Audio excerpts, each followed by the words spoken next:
Cette phrase qui dit « un peuple sans histoire est un peuple voué à sa disparition ». Ces jours-là où la lutte pour l'indépendance n'a pas seulement concerné le Congo central, des garçons forts et des filles fortes deviennent des adultes forts. Il y a la construction du port en eau profonde. Imaginez qu'on n'a pas dans la jeunesse, il n'y a pas de jeunes qui ont appris les logistiques ou la logistique, qui seront engagés dans ce port-là. Je vous informe ici que le Congo central est l'une des provinces les plus riches en termes de minéraux, c'est-à-dire l'amour de l'homme Congo pour ses frères et sœurs Congo. Ça doit primer. Nous pouvons perdre ce pays comme les Mauritaniens noirs ont perdu ce pays. Mwana nkai longi la kuminga, kansi mwana Congo longi la mubingana. Le Mwanasemi est en fait la continuité de la bataille de la guerre de Fumukimbangu. Plusieurs fois, et je continuerai de le dire, que le peuple Congo est aujourd'hui en voie de disparition. Mais l'histoire montre que de tous les gens qui avaient été faits prisonniers, il n'y avait que des Bas-Congo. Et ce que nous souhaitons aujourd'hui, c'est de nous décider de commencer à apprendre, à rechercher et à vouloir pérenniser l'histoire authentique de l'indépendance de notre pays. Mbanza-Ngungu peut être déclaré une zone minière et aussi peut être délocalisé sans moindres efforts.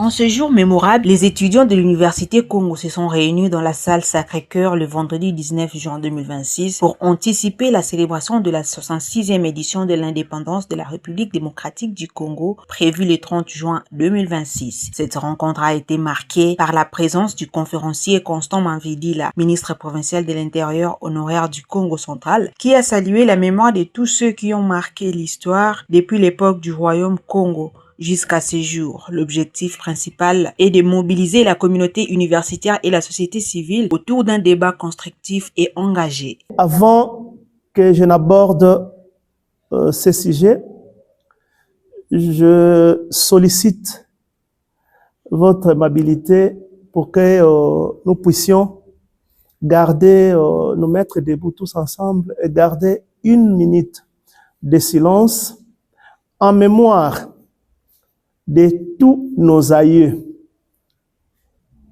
depuis du temps de l'Empire Congo, puis Royaume Congo, et finalement en 1885, le Congo, et aujourd'hui, et puis les Zaïre, puis aujourd'hui la République démocratique du Congo. Donc, une minute de silence pour cela, mais cette minute de silence, nous la prenons ou nous la gardons aussi en mémoire de tous nos pères de l'indépendance.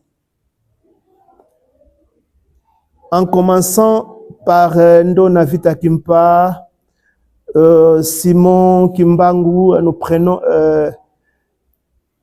Joseph Kasavubu, ses amis, ainsi que tous nos pères qui se sont battus pour pouvoir nous obtenir l'indépendance que nous chérissons aujourd'hui.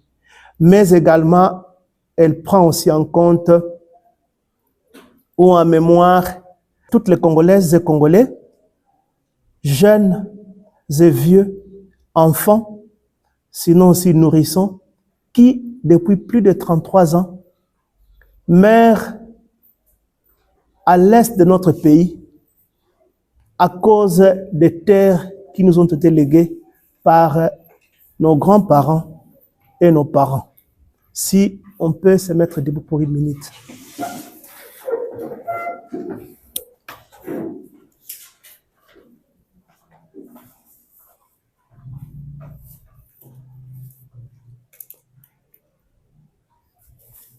Merci.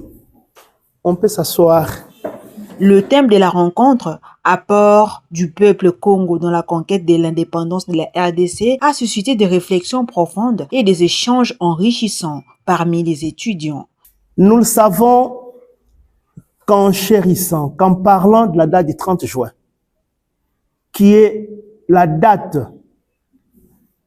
anniversaire de l'obtention ou de l'accession de notre pays la République démocratique du Congo à l'indépendance, ces jours-là où la lutte pour l'indépendance n'a pas seulement concerné le Congo central, où à l'époque, la province de Léopoldville, pour votre information, la province de Léopoldville puisait ses dimensions de Mwanda sur l'océan à un moment donné jusqu'au peu après Kwamuntu, donc vous dépassez Kinshasa, et sur la RN1, vous allez jusqu'au niveau du pont Kwango. Et vous prenez Popokabaka et tous ces secteurs-là. C'est ce qu'était en fait la province de Léopoldville, c'est-à-dire les terres ancestrales Congo, jadis. Cependant, tous les peuples de notre pays n'avaient pas le même entendement ou la même compréhension ou la même appréhension de la notion de l'indépendance. Il y a eu en fait des peuples qui, bien avant, se sont battus pour leur liberté, dignité, mais aussi pour pouvoir, je vais dire, s'auto-gérer ou s'occuper d'eux-mêmes. Et parmi ce peuple-là, il y a le peuple Congo. Le peuple Congo est en fait le peuple précurseur de l'indépendance ou sinon des indépendances de notre pays. Je parle des indépendances, pourquoi? Parce que ce que nous devons noter, c'est qu'avant 1885, 1400 quelque chose, les Portugais sont venus chez nous. Déjà, nos grands-parents se battaient avec les Portugais qui déjà exerçaient une pression, une domination ou une occupation que ces derniers considéraient comme illégale ou sinon inopportune. Et donc, nos grands-parents se battaient déjà. Voilà pourquoi nous disons que le peuple Congo, c'est un peuple qui a commencé à lutter bien avant 1950 ou sinon 1960. Constant Mambidila a rappelé que les luttes et sacrifices des ancêtres Congo ont été fondamentaux dans la quête de la liberté et de la dignité. Nous soulignons une chose. Cette phrase qui dit « Un peuple sans histoire est un peuple voué à sa disparition » ou voué à disparaître. D'aucuns d'entre nous se douteraient qu'un peuple puisse disparaître. Mais l'histoire nous dit qu'il a existé en Amérique du Nord ce que nous appelions, qu'on appelait les Indiens ou les Amérindiens, qui n'existent plus aujourd'hui. Pourquoi? Parce que leurs terres ont été envahies, occupées, et ces derniers ont disparu. Nous pouvons voir ici à côté l'Égypte. L'Égypte antique était jadis peuplée par des peuples noirs, mais qui, au fil des ans, ont disparu. Et aujourd'hui, l'Égypte est peuplée par des Arabes qui, en réalité, ne sont pas des Noirs. Nous prenons le cas du Tunisie, autrefois peuplé par des peuples noirs, mais aujourd'hui, il n'y a plus de Noirs dans ces pays. Les Noirs ont disparu. Nous pouvons ici parler d'un pays qui est en train de disparaître aujourd'hui. Il s'agit dont les peuples, dont les Noirs sont en train de disparaître. Il s'agit de la Mauritanie. Il y a quelques décennies ici, la Mauritanie était entièrement peuplée par des Noirs. Mais aujourd'hui, les Noirs sont en train de disparaître en Mauritanie. Les recherches récentes disent que l'Europe du Nord a jadis été peuplée par des Noirs. Mais aujourd'hui, il est tout à fait difficile de convaincre des Français, des Belges, des Allemands, ainsi de suite, les convaincre pour leur dire qu'écoutez, vos territoires ici ont été jadis peuplés par des Noirs. Et aujourd'hui, je le dis et je le répète à qui veut l'entendre plusieurs fois, et je continuerai de le dire, que le peuple Congo est aujourd'hui en voie de disparition. Elle est en voie de disparition, pourquoi? Parce que ce qui fait l'histoire, la mémoire ou l'âme d'un peuple, c'est son unité, c'est sa langue, ses habitudes, ses us et coutumes. Aujourd'hui, si nous sillonnons ici en Banzangungu, dans chaque foyer, nous verrons que les gens ne parlent plus le Kikongo. Nous ne sommes pas ethno-tribaux. La RDC, notre pays, compte 4 grands peuples, sinon langue nationale. Mais chaque peuple, pour bien préserver ses acquis, chacun des peuples qui composent ce pays doit nécessairement et obligatoirement protéger son histoire, son identité, son âme et ce qui fait sa grandeur. Voilà pourquoi il est bien dit qu'un peuple sans histoire, c'est un peuple qui est voué à sa disparition. La crème intellectuelle a reconnu l'importance de célébrer le patrimoine culturel et historique et il s'est engagé à transmettre ces valeurs aux générations futures. La contribution inestimable du peuple Congo à l'indépendance du pays reste une source d'inspiration. Sur le plan anthropologique et historique, il n'existe pas en réalité un peuple qui n'a pas d'histoire. Ça n'existe pas. Cependant, il existe des peuples qui, par la négligence, par manque d'attention, n'ont pas écrit ou n'a pas écrit son histoire et soit a arrêté de parler de son histoire. Parce que il faut qu'on se le dise,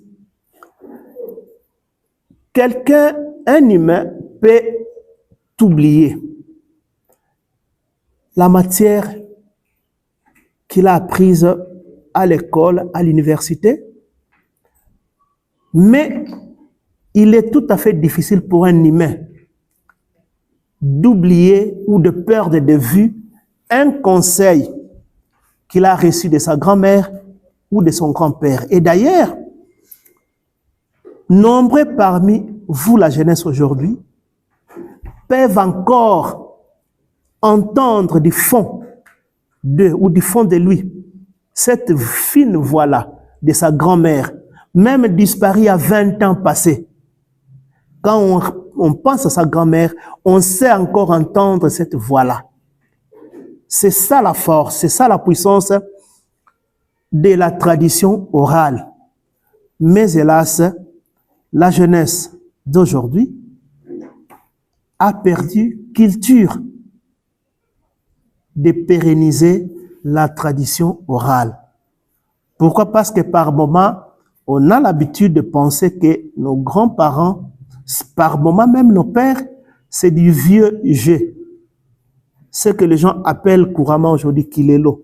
Donc, et on voit du vieux jeu dans toutes les personnes âgées. Alors que ce qui fait notre âme, notre culture, notre avenir, notre passé comme notre présent, et ce qui peut définir notre avenir, c'est l'histoire que nous apprenons de personnes âgées. Donc, en conclusion, il n'y a pas de peuple sans histoire. Il y a seulement des peuples qui négligent, qui ont négligé ou qui perdent de vue l'importance et la valeur de son histoire. Le conférencier a souligné le rôle crucial que doit jouer la jeunesse congolaise dans la construction de l'avenir du pays, le rôle de la jeunesse dans la construction nationale, l'importance de la mémoire historique pour éviter les erreurs du passé, la vision d'un avenir prospère et uni pour la RDC. Et ce que nous souhaitons aujourd'hui, c'est de nous décider de commencer à apprendre, à rechercher et à vouloir pérenniser l'histoire authentique de l'indépendance de notre pays. Parce que, quoi qu'on soit nombreux, les jeunes, si vous ne vous battez pas à rechercher, à réécrire et à chercher à pérenniser l'histoire authentique de notre indépendance, de notre existence, nous sommes appelés à disparaître. Et ça, il n'y a pas de doute par rapport à cette situation ou par rapport à cette gravité. Voilà pourquoi la jeunesse Congo d'aujourd'hui doit tout faire pour pouvoir connaître son passé, ses origines culturelles. Et cela permet, n'est-ce pas, à pouvoir découvrir notre nous, ce que nous sommes réellement. La bataille pour la dignité du peuple Congo, pour son avenir, pour son indépendance, date de l'époque de bien avant d'ailleurs Ndona Vitakimpa. Nous le savons qu'à un moment donné de notre histoire, les Bakongo ont été tellement dominés, tellement maltraités chez eux, qu'un matin, une jeune dame, la jeune d'Arc Congo ou africaine, Ndona Vitakimpa, s'est levée. Mais il sied de savoir que pour que Ndona Vitakimpa s'élève, il n'y avait pas qu'à son temps des filles ou des jeunes filles. Il y avait aussi des hommes trapus, forts, imposants du point de vue physique, certainement aussi intelligents. Mais malheureusement, ceux-ci faisaient fi à son histoire, à son présent, mais aussi à son devenir ou à son avenir. Tous ces gens-là étaient distraits. Pareil, nous le sommes aujourd'hui. Si je dois ouvrir une petite parenthèse, il y a les projets de rocade. Ça, c'est une parenthèse. Les projets de construction de rocade a enfreint les limites entre la province du Congo central, c'est-à-dire les terres ancestrales Congo, et Kinshasa. Mais le Congo central n'a pas participé de près ou de loin sur l'élaboration de ces projets-là, sur son implantation et sur son exécution. Mais alors que les terres ancestrales Congo sont parties. Et si nous posons la question aujourd'hui à la jeunesse Congo, qui bien évidemment dirige, gère et est en train d'administrer la province du Congo central, quelle est la part de la province du Congo central dans le péage en construction dans ces rocades-là?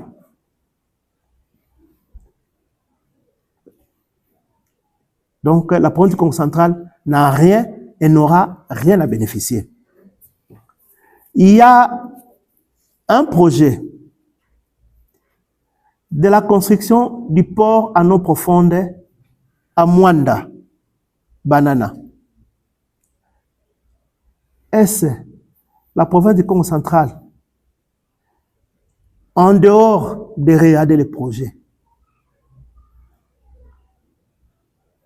Sait-elle, connaît-elle ce que, n'est-ce pas, la présence de ces ports-là a comme conséquence positive ou négative sur notre province en termes de recettes? Jusqu'au jour d'aujourd'hui, si on pose la question, on dira que non intéressé. Je vous informe ici que le Congo central est l'une des provinces les plus riches en termes de minéraux. Beaucoup ne le savent pas. Je peux vous dire ici que Mbanza-Ngungu est à la fois une zone qui préfère, mais aussi une zone diamantifère. Ici, à Mbanza-Ngungu, il y a du diamant. Mbanza-Ngungu est assise comme ville ou cité sur une mine de diamants et sur une mine qui préfère des cuivres. Ce qui voudrait dire que par des lois qui existent aujourd'hui, Mbanza-Ngungu peut être déclarée une zone minière et aussi peut être délocalisée sans moindre effort. Il suffit que quelqu'un, une entreprise se présente et fasse de Mbanza-Ngungu un carré minier. Nous sommes tous partis. Pourquoi? Parce que il y a des lois qui ont été torpillées pendant 18 ans, notamment la loi Bakajika, qui n'a plus son sens. Et ça permet à n'importe qui et à tout le monde de pouvoir s'installer, sinon acquérir des espaces comme il l'entend. Et pendant ce temps, où est ce sang-là, ce peuple Congo, qui jadis veillait sur ses frères et sœurs, veiller sur ses terres, préserver son indépendance, sa liberté et la dignité. Il n'existe plus aujourd'hui. Voilà pourquoi nous interpellons la jeunesse. Je vous informe ici que la population du Congo central, c'est autour de 6 500 000 habitants. Sur les 6 500 000 habitants, 70% de la population Congo est jeune. Si on fait un calcul, ça fait autour de 4 500 000 et quelques jeunes qui composent la population Congo. Et 1 900 000 quelque chose sont des personnes d'autres, d'un certain tranche d'âge. Mais qu'est-ce que la jeunesse Congo aujourd'hui, en termes de responsabilité, en termes d'engagement, par rapport à l'avenir de notre province? Ça, c'est des questions que je vous pose, que je me pose et que nous devons nous poser de plein droit. Parce que, ne l'oublions pas, si moi j'ai des cheveux blancs aujourd'hui, mais ça fait pas longtemps, j'avais exactement votre âge. J'avais exactement votre âge, mais j'avais un regard sur l'histoire authentique de l'homme Congo, de notre province, mais aussi par rapport à notre avenir. Voilà pourquoi Ndona Vita Kimpa s'est bâtie. Là, je viens de fermer la parenthèse. Elle s'est bâtie déjà à 18 ans.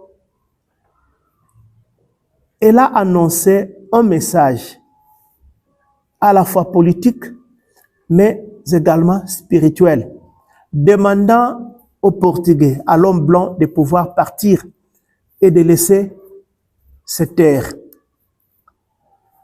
Étant une infime voix, seule, elle ne pouvait pas rivaliser avec tous ces envahisseurs-là.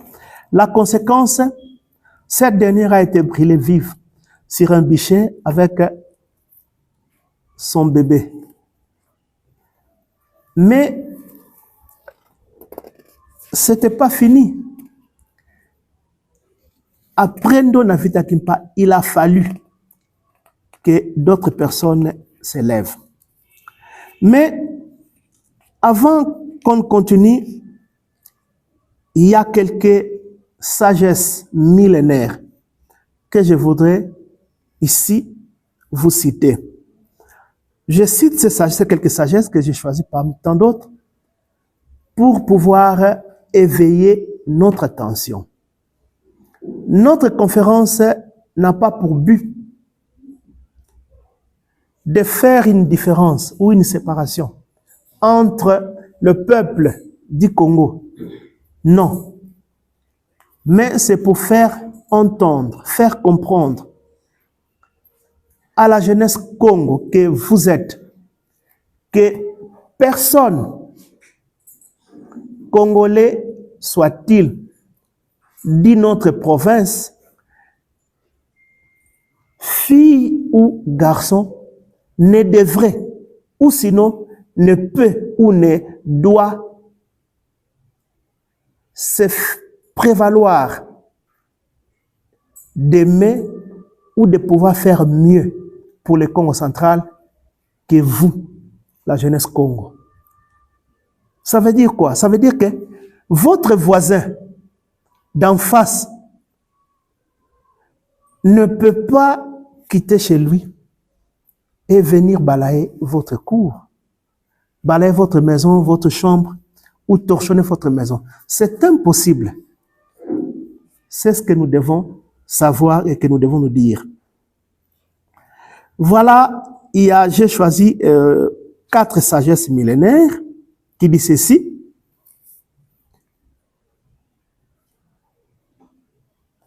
Yuvula kavila nzilako ou yuvasana kavilako. Ça veut dire quoi?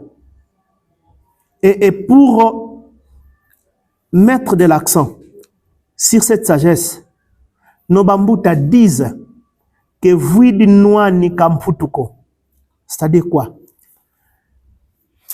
Quand on atterrit dans un milieu qu'on ne connaît pas, ou même si on habitait dans un milieu qu'on connaît, mais poser la question à quelqu'un ne veut pas dire qu'on est perdu ou qu'on s'est perdu. Ou nous interroger, nous poser des questions. Cela ne voudrait pas dire que nous sommes perdus. Non. Quelqu'un pose des questions, ou un groupe de gens dans la société ou dans un milieu donné peuvent se poser des questions, ou se posent des questions, ou doivent se poser des questions pour pouvoir s'informer et se former. Et d'ailleurs, les Français disent, des chocs d'idées jaillit la sagesse, ou l'intelligence, ou encore des solutions.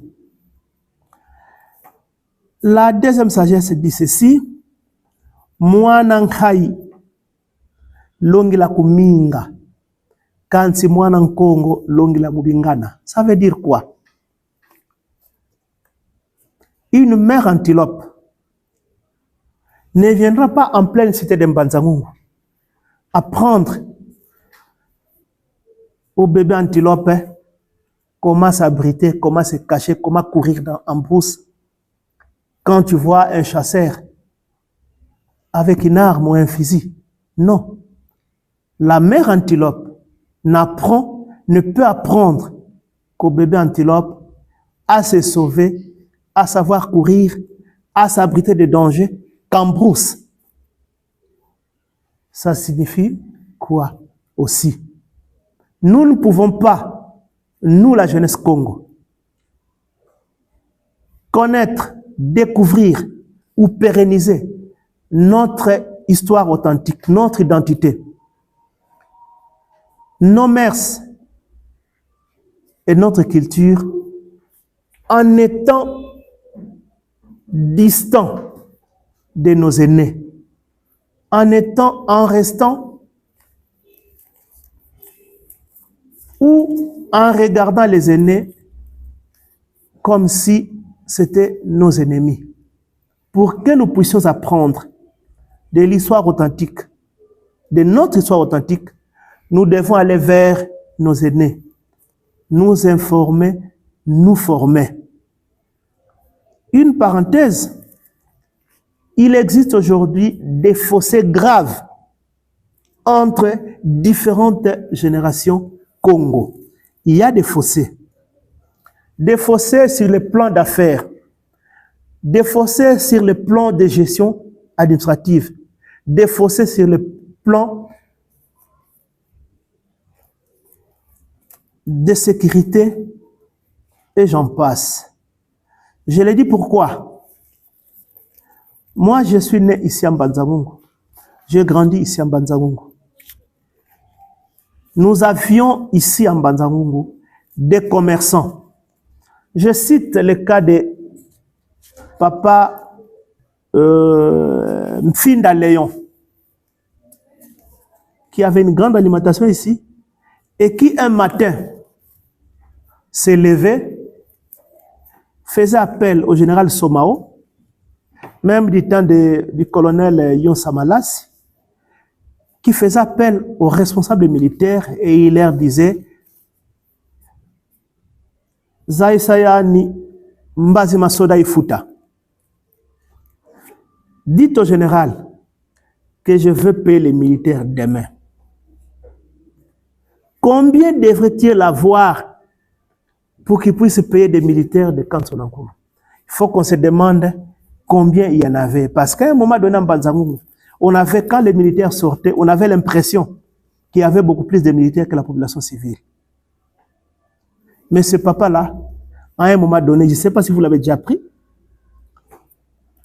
il payait des militaires. Donc, il se lève un matin, il sort ses sacs d'argent et il va payer des militaires. Il va donner de l'argent aux militaires. Ça, c'est du jamais vu. Mais ce papa-là qui était commerçant, je ne sais pas trop, mais je doute aujourd'hui qu'il ait laissé 1 ou 2 ou 3 enfants qui sont commerçants, qui savent gérer et manipuler l'argent comme il le faisait. Je doute. Je prends l'exemple des papas Kisombe, qui à l'époque où nous avions 11 provinces, avaient des affaires, des supermarchés, des grands magasins dans toutes les provinces, mais aussi dans tout ce qu'il y avait comme grande cité ou ville. Il avait des magasins et avait des travailleurs. On peut se demander combien de ces enfants aujourd'hui sont commerçants comme lui. On peut citer beaucoup. La réponse, c'est qu'il n'y a pas eu relève, il n'y a pas eu préparation des relèves. Si nous allons sur le plan politique, c'est la même chose. C'est la même chose. Alors que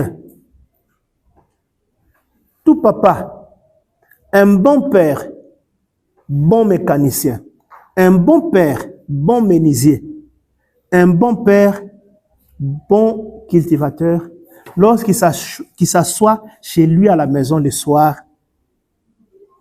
les papas politiciens ne parlent pas de la menuiserie, ils ne parlent pas des champs, ils parlent de la politique, de la gestion, en toute responsabilité de la chose publique. Et ce que doit être un homme d'État, c'est de cela qu'un père politicien parle avec ses enfants, pratiquement tout le soir, lorsqu'il se retrouve. Pareil pour un papa qui est un bon mécanicien. Il parle de la mécanique, même à sa femme et à ses enfants. Même si ceux-ci ne sont pas appelés à devenir mécaniciens. Mais il parle quand même de la mécanique à ses enfants. Pareil pour un bon père, bon menuisier. Pareil pour un bon père, bon maraîcher ou bon cultivateur. Et si certains ont laissé des relèves, mais d'une manière générale, il n'y a pas de relève. Il y a donc faïence, il y a des trous en termes de relève. Voilà pourquoi. Voilà ce que nous avons fait, nous les Bakongo, de la bataille de Ndona Vita Kimpa, de l'époque de Vita Kimpa. Je ferme la parenthèse. Il y a une autre sagesse, une sagesse très capitale et super importante que nous devons toujours garder et pérenniser dans toute notre existence, l'existence présente et à venir. Voilà ce que dit cette sagesse. Yekufui di mama, yekufui di nsi, ngakwe ifeti kwenda. C'est-à-dire quoi? Vous avez votre maman que vous aimez, plus que n'importe quel être humain. Mais qui un matin, on vous annonce le décès de votre maman. On vous dit que votre maman est décédée. Mais de l'autre côté, on vous dit que le Congo central est en train d'être vendu, je m'excuse, par un groupe de gens qui se trouveraient quelque part à Kimpese, à Songololo, ou je ne sais pas moi, à Tiela, ou à Boma ou à Mwanda. Et vous avez des capacités. Parce que vous êtes un jeune Congo. Vous faites comment? Vous pleurez d'abord autour du cadavre de votre maman, ou vous allez courir vers Boma ou à Mwanda, ou à Matadi, ou à Kimpese, pour aller vous interposer ou vous battre contre ceux qui vendent les Congo central. Ça, c'est une grande question. Vous faites comment? Parce que votre maman, certes, c'est votre mère. Mais si vous vous éternisez à pleurer votre maman et que le Congo central soit vendu ou est vendu, où allez-vous enterrer votre mère? Vous allez l'enterrer où? Cette sagesse nous interpelle et doit nous interpeller. Que nous, que vous, la jeunesse Congo, vous devez tenir en haute estime, sinon placer au tout premier plan les terres ancestrales Congo. Pourquoi? Parce qu'il y a un prix qui a été payé pour que nous ayons ces terres.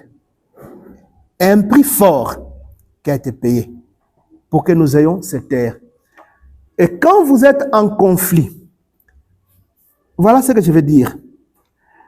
Cette sagesse, en fait, il nous envoie ou il implique le patriotisme authentique Congo. Un Mukongo digne de ce nom porte dans ses veines, dans son esprit, dans son fort intérieur, de valeurs, de propriétés, d'appartenance à la famille ou à la grande famille Congo. C'est-à-dire l'amour de l'homme Congo pour ses frères et sœurs Congo. Ça doit primer. Des dirigeants en devenir doivent, n'est-ce pas, avoir l'amour, le respect, la considération, la préférence pour tout mon Congo, sans distinction aucune. Quand je dis sans distinction, c'est-à-dire que le Mukongo ne voit pas les Muntandu, ne voit pas les Mundibu, ne voit pas les Muyombe, ne voit pas les Mosingombe, ne voit pas les Manyanga. Pour un Mukongo, digne de ce nom, un Mukongo reste un Mukongo. Et les Bakongos sont indivisibles. Cette bataille, nos parents l'ont livrée pour pouvoir nous maintenir tous ensemble. C'est ce que nous appelons Makuku Matatu. Car les Bakongo sont sortis ou sont venus, ou sont ici, ou sont nés d'une même mère et d'un même père. Nzinga, Ntsaku, Panzo. Ces trois grands clans, c'est ce qui forme les Makuku Matatu. Les Makuku Matatu, ce ne sont pas les trois districts. Non. Ce sont ces trois enfants-là. Parce que, en passant, jadis, les Mukongo pouvaient quitter Mbanzangungu. Il va jusqu'à Tiela. Il peut y passer toute sa vie durant. Parce que dès qu'il se présente, que ce soit à Madouda, à Tiela Mbanga, ou je ne sais dans quel village, dès qu'il entre au village, la première maison qu'il voit, si c'est une femme qu'il voit ou un homme, il se présente, il le salue, il lui dit, je suis fils, par exemple, de Ndamba, Ntekola, Ntsaku et Mfumampalanga. Il cite ces trois clans-là, ces trois clans, et donc la personne abordée va devoir se retrouver parmi ces trois clans-là. Et il va lui dire, écoutez, comme vous êtes Mfumu de tel, votre frère, c'est dans cette maison-là que vous voyez là. Et il va aller les déposer jusque-là. Et il peut rester là pendant 20, 30 ans. Et demain après demain, on va l'amener en bourse. On lui dit que bon, voilà, toutes ces terres ici, ce sont nos terres. Trouve un endroit, tu peux commencer à cultiver. Et après demain, on va lui trouver une femme. Et il reste là. Il s'éternise. C'est ça, les Bakongo. Et donc, nous jeunes, Congo, nous voulons pérenniser cette culture. Et si nous pérennisons cette culture, il n'y aura pas de conflits que nous voyons là. Il n'y aura pas de vente et achats de terres illicites Congo. Ça là, ça n'aura pas lieu. Et de l'époque d'Endo Nafita Kimpa, il y a l'époque de Fumu Simon Kimbangu.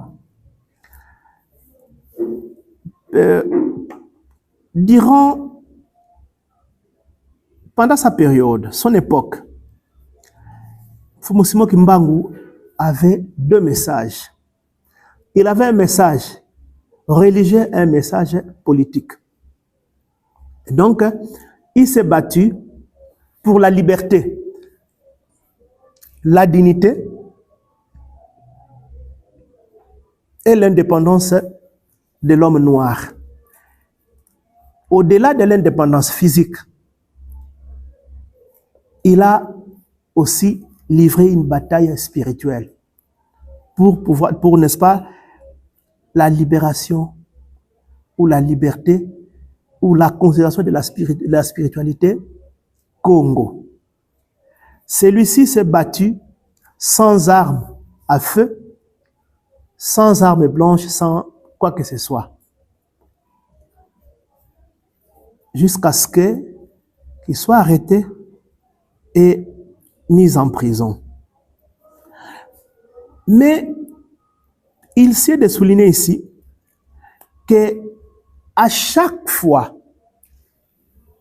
qu'on l'accepte ou pas, qu'on le veuille ou pas, mais l'univers s'arrange toujours pour faire en sorte que parmi le peuple Congo, quelqu'un se lève un matin pour pouvoir parler au peuple Congo, les remettre sur les rails pour qu'il aille, n'est-ce pas, de l'avant.